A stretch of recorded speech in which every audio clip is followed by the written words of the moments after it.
নমস্কাৰ। আবৃত্তি কৰিবলৈ লোৱা কবিতাৰ শিৰোনাম ভাঙিব লাগিব শিল। কবি অম্বিকাগিৰি ৰায়চৌধুৰী। তই ভাঙিব লাগিব শিল, তই ভাঙিব লাগিব শিল, তই ভাঙিব লাগিব শিল, তই ভাঙিব লাগিব শিল, তই ভাঙিব লাগিব শিল। নোৱাৰো বুলিলে নহ'ব যে ভাই, ঢিলতে পৰিব ঢিল, তই ভাঙিব লাগিব শিল।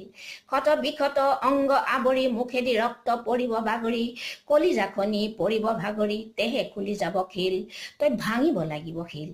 পৰি মৰি উঠি কোবাব লাগিব, তেহে পাষাণৰে বক্ষ ভেদিব, তেহে সুৰধনী মাতৃ জাগিব, লৈ খৰ শতধাৰ, তই ভাঙিব লাগিব শিল।